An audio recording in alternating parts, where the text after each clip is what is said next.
Hello students, in today's class we are going to discuss aptitude and foundational values in civil services. Before that, again I will say that you need to learn the syllabus. Okay, so the first keyword over here is aptitude. Understand that a fish cannot be judged by its ability to climb a tree because the natural or innate aptitude of the fish or its ability or capability naturally is to swim. Is it clear? We're going to see this in detail. Now, what are the foundational values in the civil services? First one over here is integrity. Integrity means what you say, what you do, there is consistency, there is no difference, there is coherency. Okay, it means satyanishta, honesty and moral uprightness. Second keyword over here is impartiality and non-partisanship. Now that means that a bureaucrat needs to have political neutrality, not program neutrality. We are going to see that in detail. Objectivity over here means vastu-nishtha, which is that the bureaucrat has to take a decision making which is based on facts and logical reasoning. Another part over here is dedication to public services. This means that bureaucrat needs to have a dedication for the public service or his duty. The duty has to be done for duty's sake. Okay. Empathy. This keyword over here means you step into someone's shoes and you analyze the situation. Okay. Samanubhuti. Tolerance. Now this means that respecting other person's views. Karuna. Compassion. Sahishnuta. Okay. Tolerance is Sahishnuta. Compassion over here is when you do step into someone's shoes, you analyze the situation and you take actions. It is actionable. Empathy means compassion, which is encompassing the words such as sympathy, empathy, all together. Let's very quickly take these in detail with the governance example over here. See, now a famous thinker over here mentions that it is your aptitude, not just your attitude, which ultimately determines your altitude in life, whatever success you will attain in life.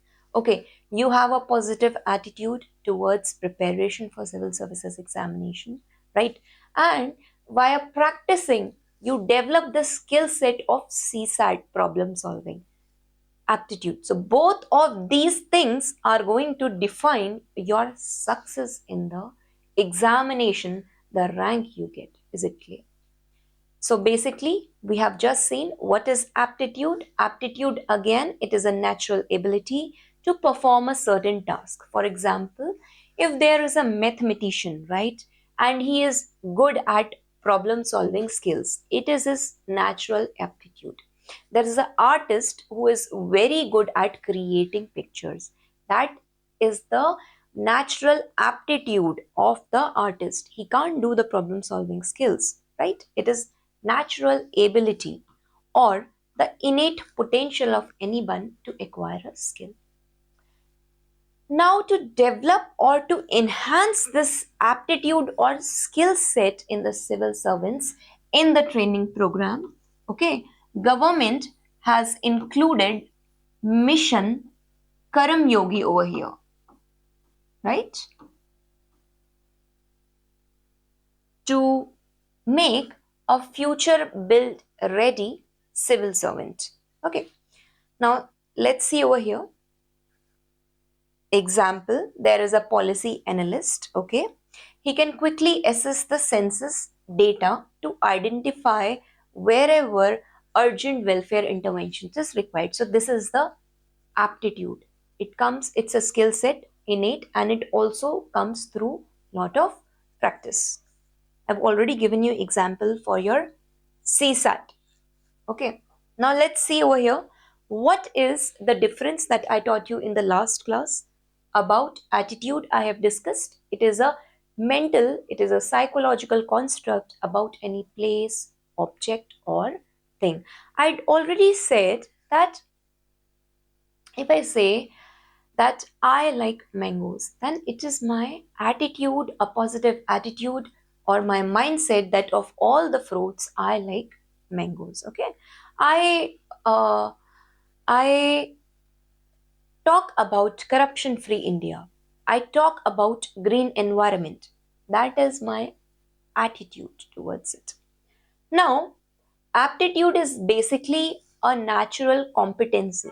Somebody is said that he is an inherent administrator, he is an inherent mathematician, he is an inherent musician, right? So that is aptitude, which is naturally, innately present potential in a person.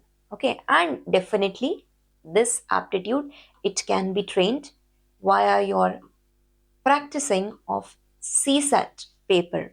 You are training your mindset, right? The humanities student are training, right, for this mathematics part. The math students are training for the English comprehension part. Okay, aptitude, definitely it is testable. All those engineers who are doing the problem solving, computer coding, and all these things, right? They can be trained in aptitude. They can be trained in the skill set when you join the company, right? And this definitely determines your performance skill, how you are performing in the company. Now, understand, as a bureaucrat, if you have a very good aptitude for decision making and problem solving, definitely if there is any kind of disaster which is happening in your district, you will be the first one to immediately respond. You will have that natural aptitude for problem solving, right? But this is aptitude, your Yogitha, your innate potential. What is attitude? I've already mentioned, I am someone who likes greenery, I like mountains, I feel at peace. I go and I participate in Green India campaign. That is my attitude towards supporting green environment. Is it clear? Now, definitely, attitude is a psychological mental construct. It is inwardly processed, but it is externally seen only when we observe the behavioral change. For example, Swachh Bharat Abhiyan is coming. Okay. Now, the citizens have this attitude, positive development, that there should be cleanliness. And this will be observed only if they have a behavioral change over here when they actually start using the toilets. Is it clear? Now, this attitude, it can be modeled via the value system, right? You try to bring in the attitudinal change, for example, developing the patriotic spirit in the people, right? It determines the ethical stance over here, right? This determines the efficiency. This determines the efficiency in the organization, public or private. This determines the internalization of the values. If you can bring in the uh, attitudinal change. Now, example over here is a bureaucrat who has very empathetic attitude for the victims. For example, Armstrong Payne, right? Mother Teresa, again somebody of having very empathetic attitude over here. Now, another topic, which is it clear the difference between attitude and aptitude? One more diagram which you can draw over here is, just a minute, right? You can draw this chart.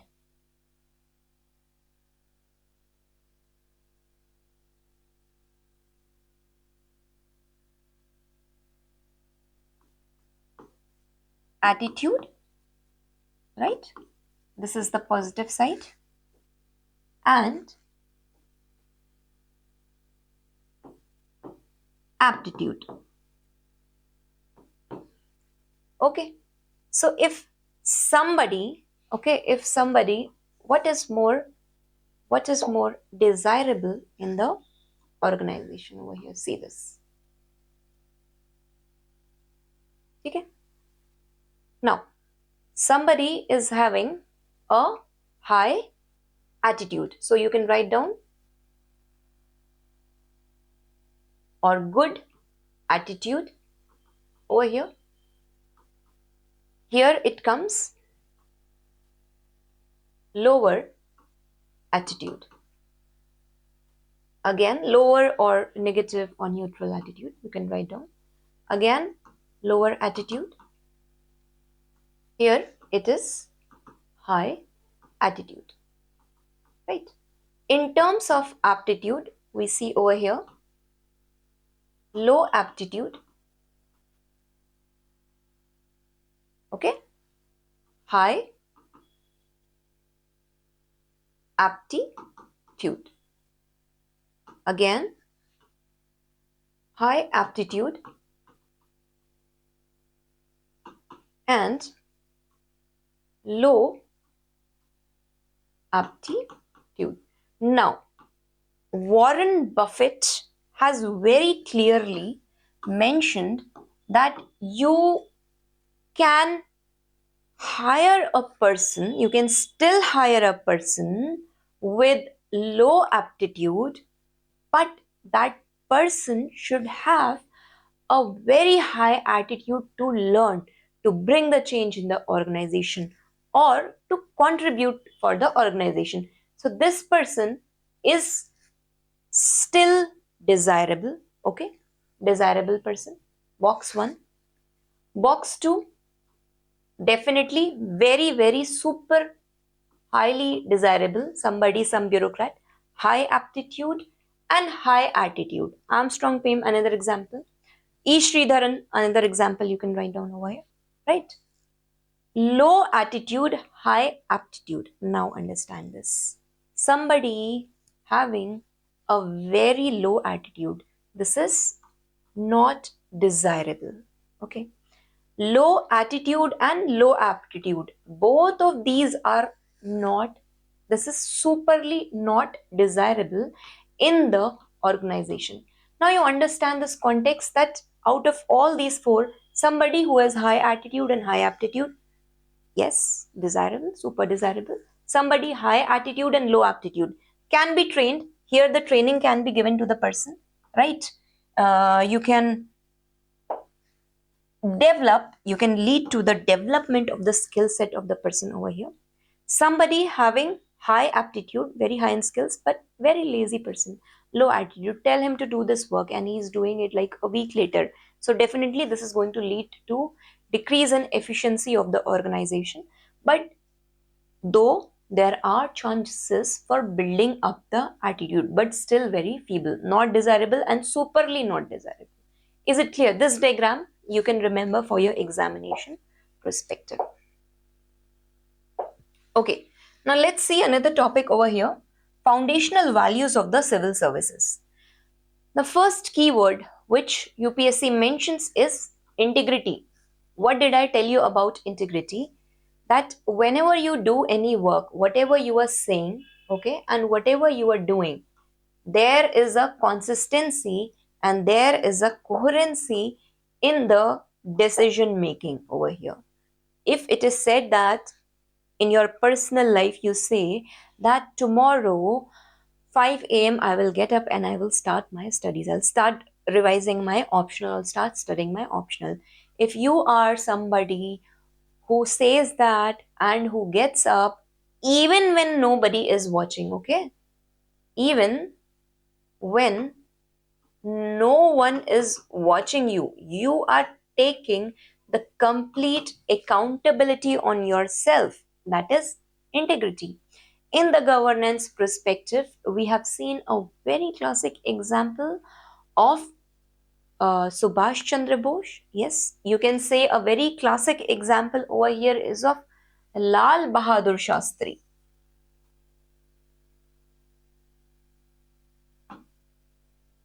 Right?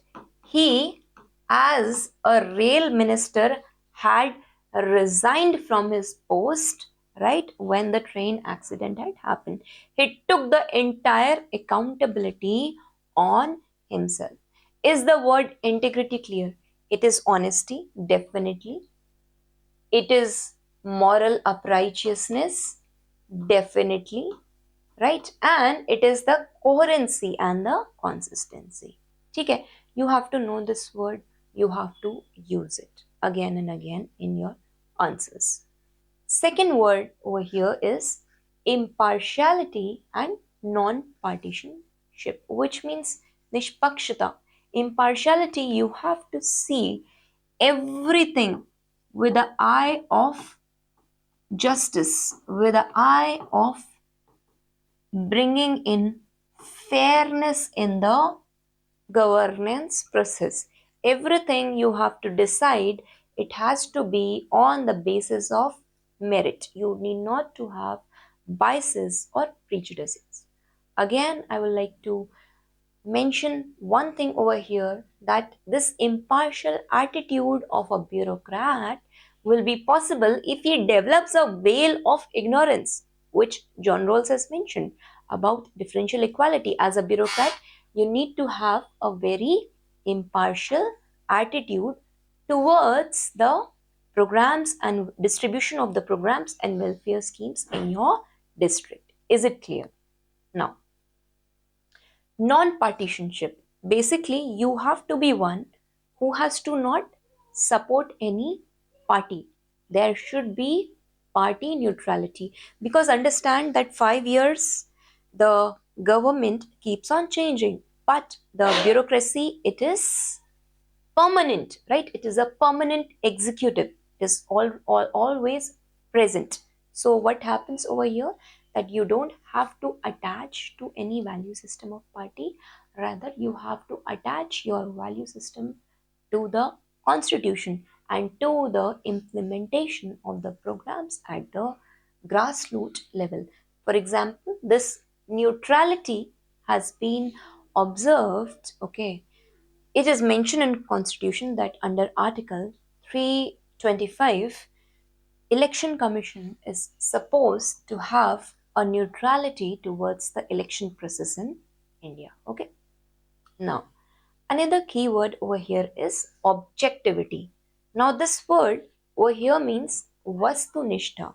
Again, it means that the decision making as a bureaucrat you take, it is based on the facts. It is based on the logic, right? It is based on a rational decision making rather than any kind of rhetoric or opinion which has been created in the air or in the public at that time, right?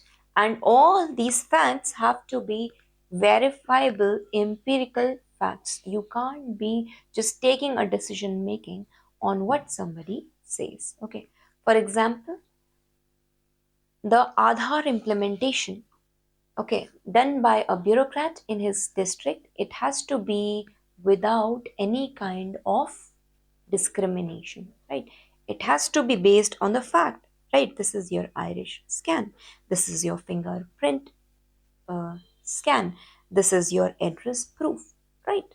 So without any biases or without any opinion about what is going in that community, in the place where you are posted, you take a decision making, right?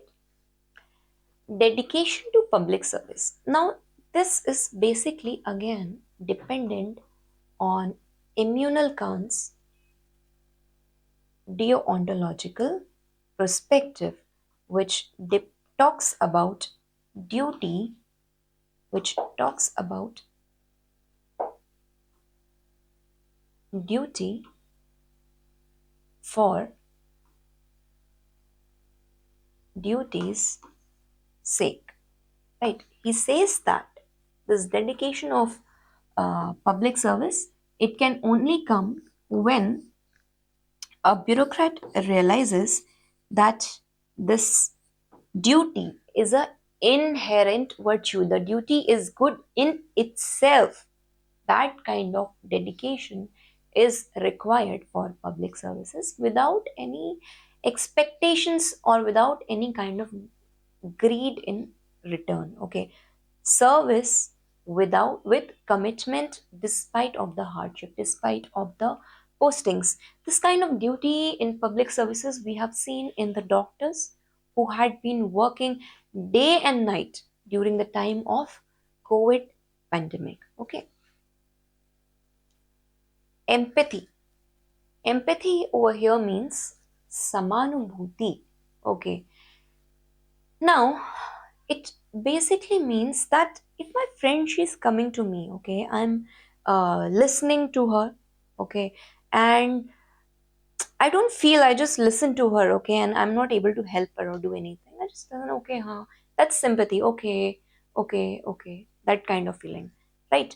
But when your friend is talking to you and you step into her shoes, his shoes, and you try to analyze the whole situation, okay, this scenario happened, that happened, then you say, I understand, okay, I understand. And you feel his pain. That is empathy. Sympathy is sahanubhuti. I sympathize with you. Okay, I feel sorry for you.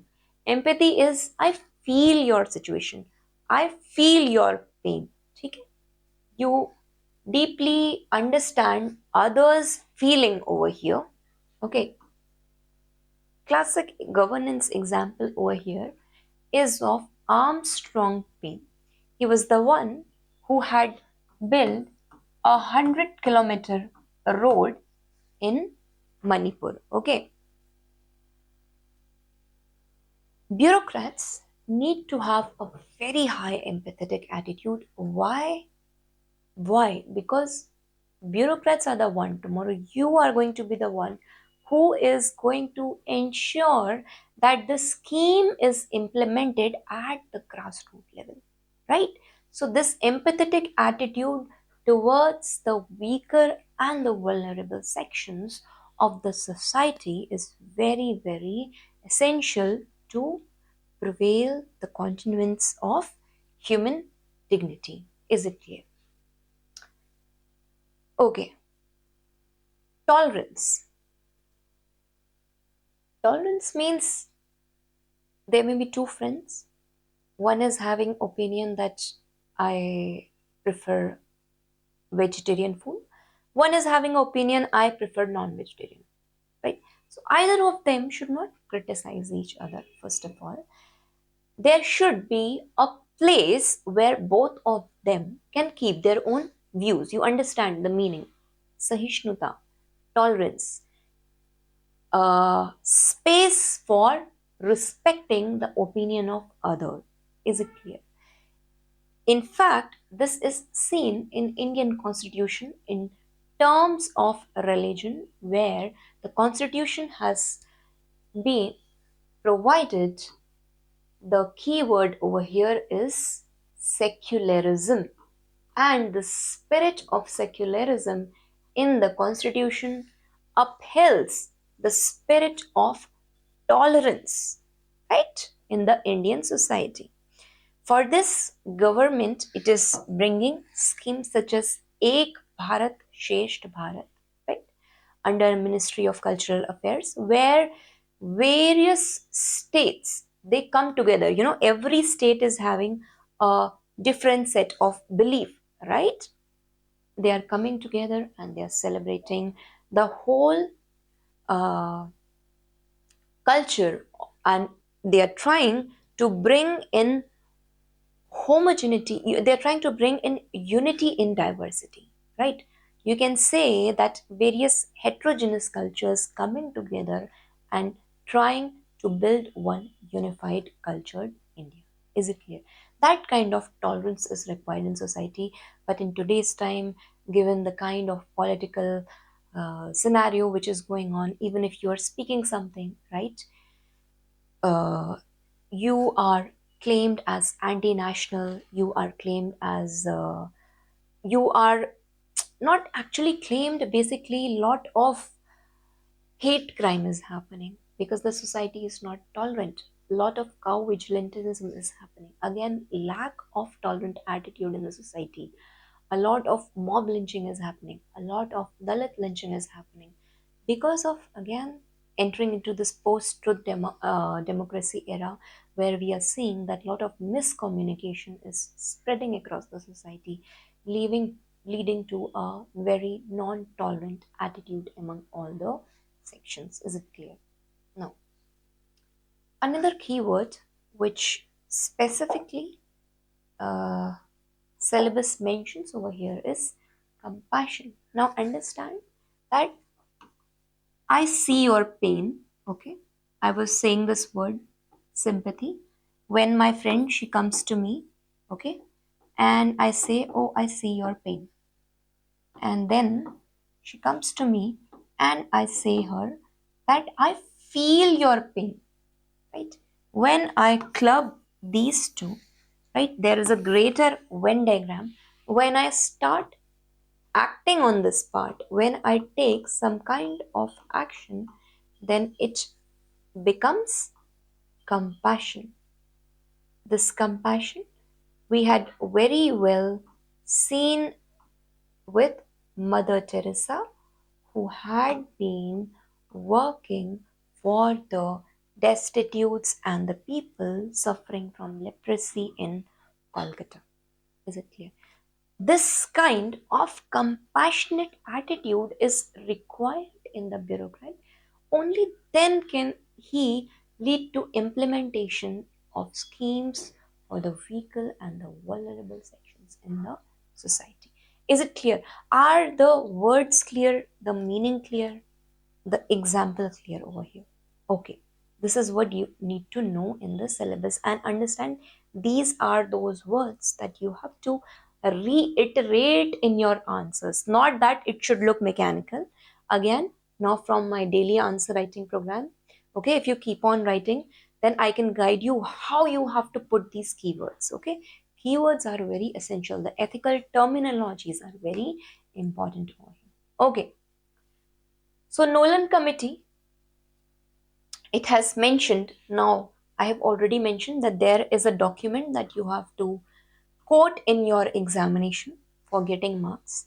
Second, administrative reforms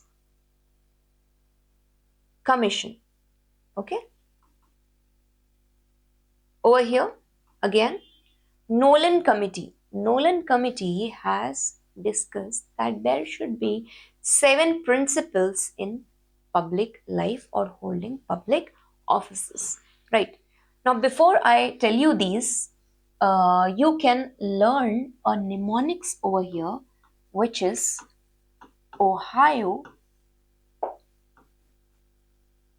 Okay. ALS. From O, we will be discussing objectivity. From H, it is honesty. I, integrity. Again, O, openness. A, accountability. L, leadership. S is selflessness. Is it clear? So let's pick up the first keyword which Nolan committee has given.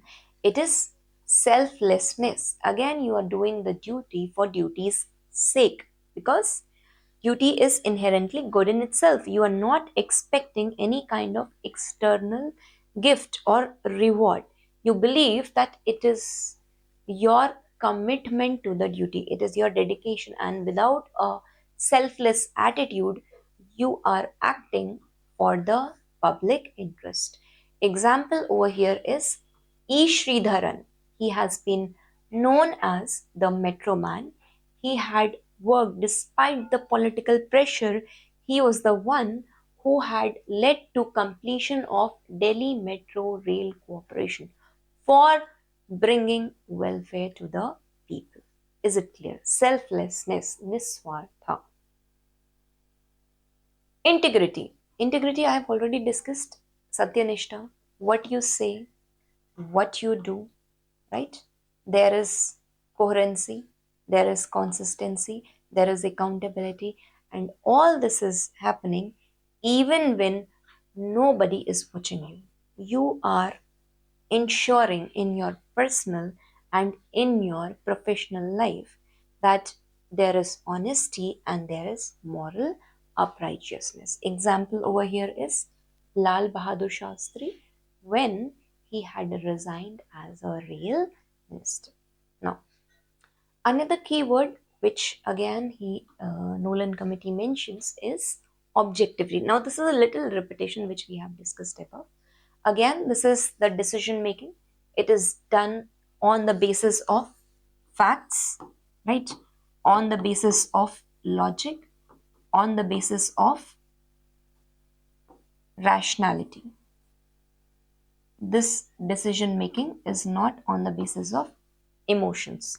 Again, as a bureaucrat, there will be situations that you will have to implement the schemes, right? And those implementation of the schemes have to be done on the basis of the merit based criteria which has been prescribed by the government. Another example we can take over here, that whatever recruitment process UPSC takes place, it ensures that there is merit based selection over here. Now, accountability. Understand over here that this keyword accountability, it means that there is first of all a responsibility which has to be taken up by the bureaucrat, and in return there has to be a answerability. Okay, accountability basically, it is a two-way process, right?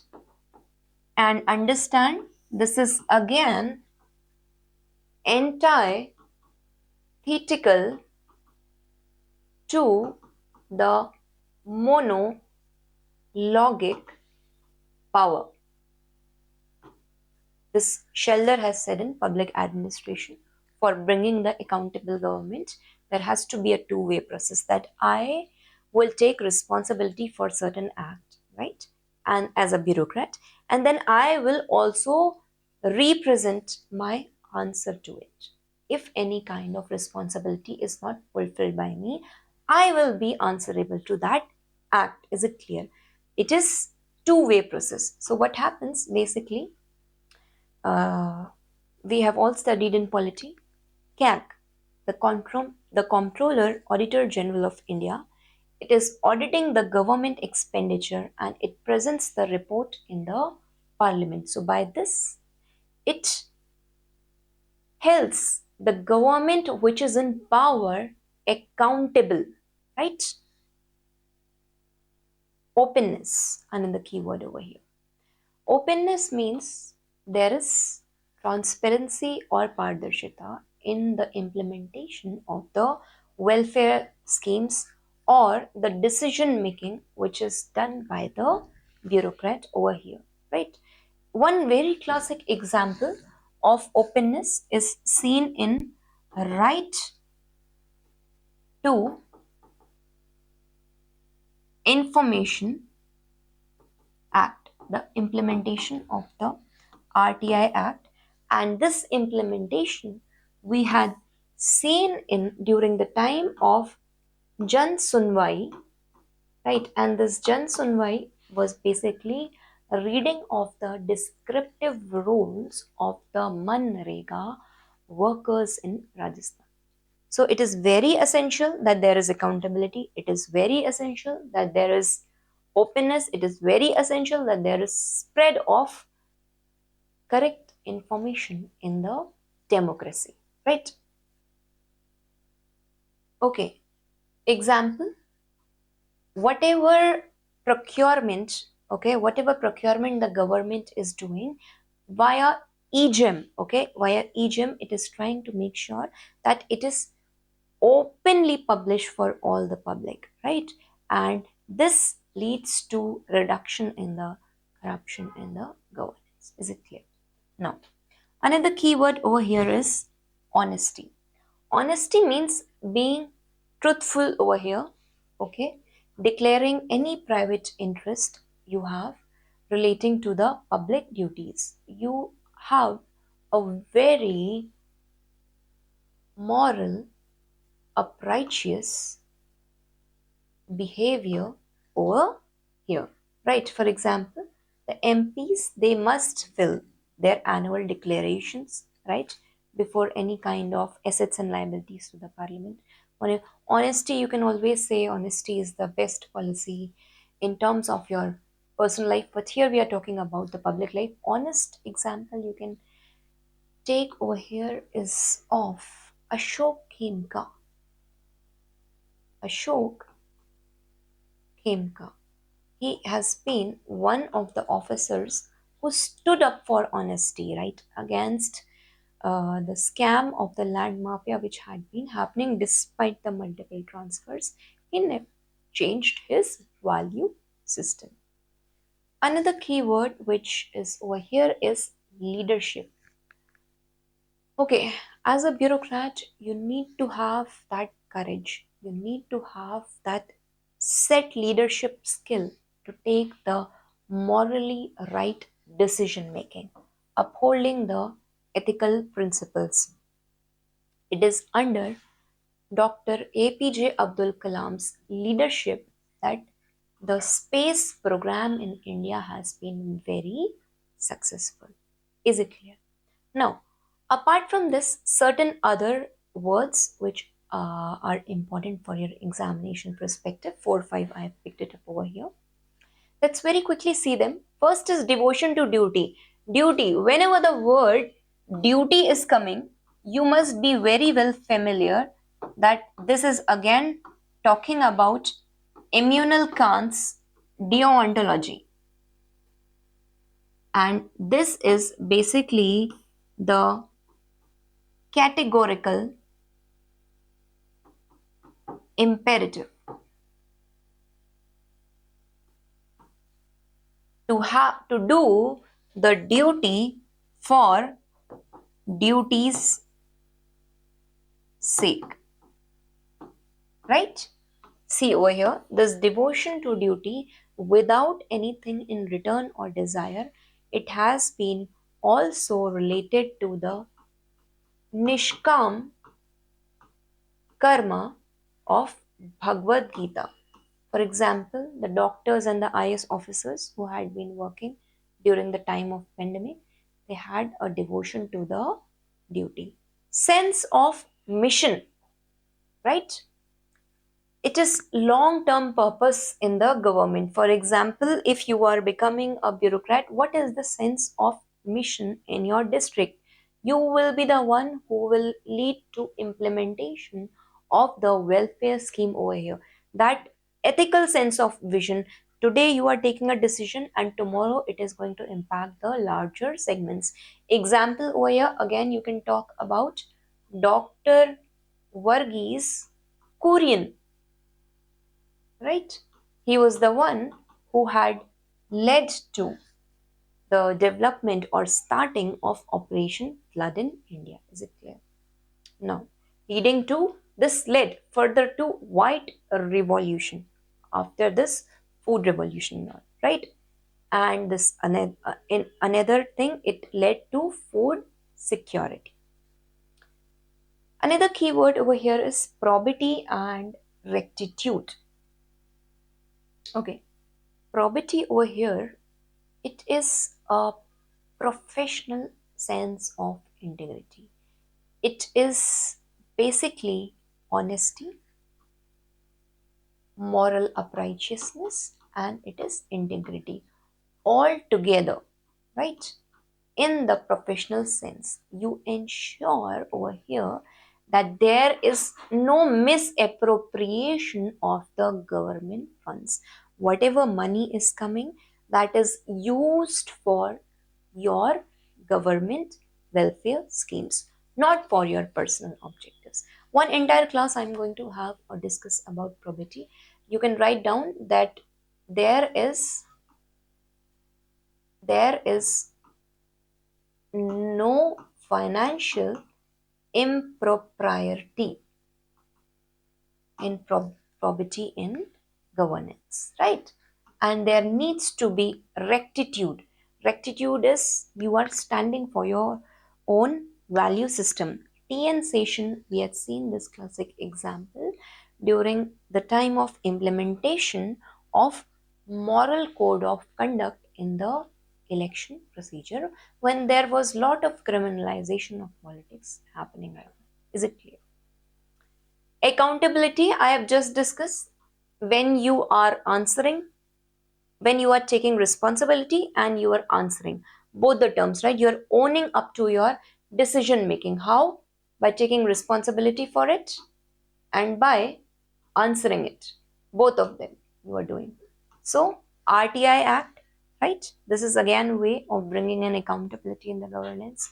Jan Lokpal movement, it had led to corruption free India campaign, right? Passage of Lok Ayukt and Lokpal Act. Moral courage. Now this means you stand for what's right despite the risk. The ex-IAS officer, P.S. Appu, and the ex-director of Labasna, he stood for his decisions, okay? And in turn, he had to even resign. He was ready for that. He had that moral courage of conviction that I will stand by my value system, right?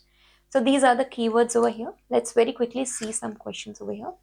Examine the qualities of public servant which will be required to manage the situation. What are the qualities? We have already discussed somebody above. Dedication to public service, empathy, tolerance and compassion to the weaker section. Remember your syllabus. Integrity, right? Another thing you can write down the Nolan Committee's second ARC recommendation on the 7 principles, right? You have to examine and you have to give the example of each.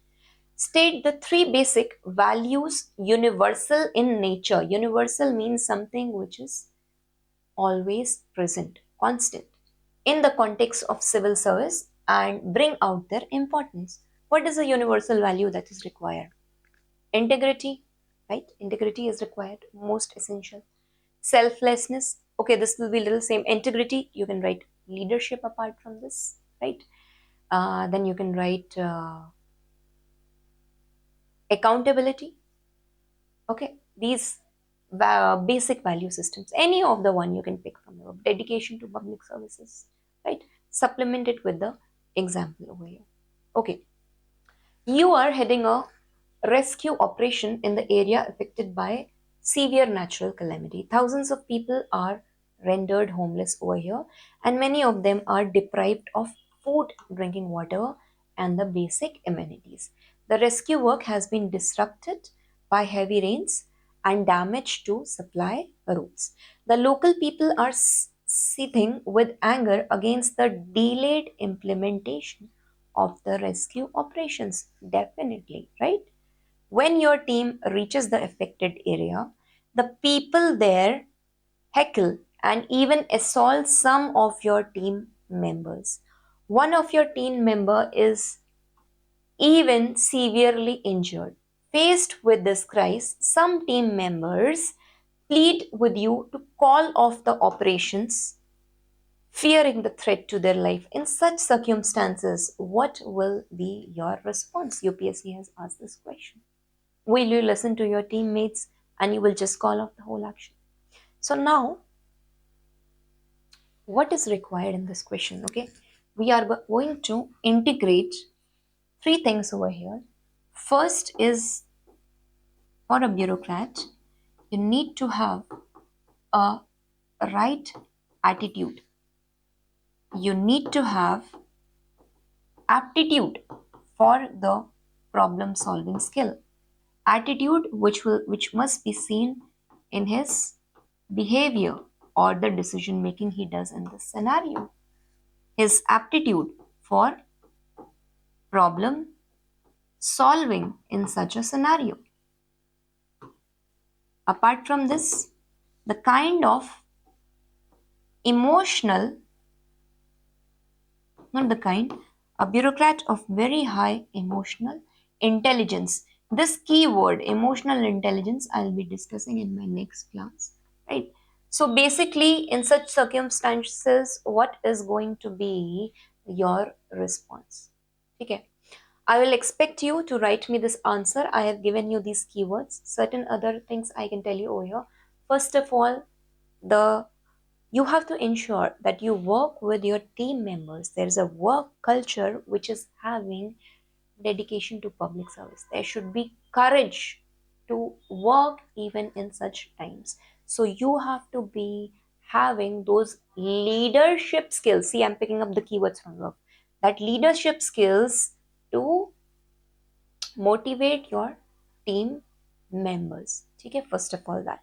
Second, whatever crowd which is coming and attacking your team members, you have to ensure that there should be good social communication skills with those people, right? You need to have those skill set also.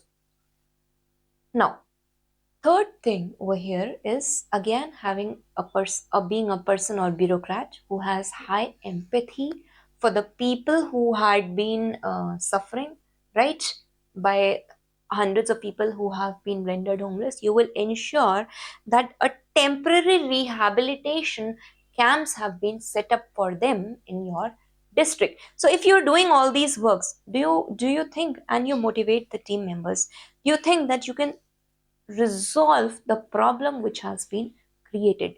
Mitigation and rehabilitation, quick mitigation and rehabilitation. Why there is delayed and why there is limited rescue operations? You have to have those aptitude also for disaster solving skills. Is it clear? Please write me this answer, okay? And then we can further discuss. Now, in my next class, I am going to discuss another keyword over here, which is very important from your exam perspective, that is emotional intelligence. Now, 2 minutes I'll take. Emotional intelligence means bhavnatmak buddhimata. Okay, it is different from your mental IQ. It is your ability to understand, to perceive, to analyze, and to channelize the emotions in the right way with rationality in the decision making. This scenario, suppose, is happening, this kind of disaster event has happened. If you are a bureaucrat, you can start panicking. You can get very aggressive on your team members. You have to be somebody who has to keep his calm, who has to see the situation from 360-degree view and resolve the issue. Is it clear? Okay.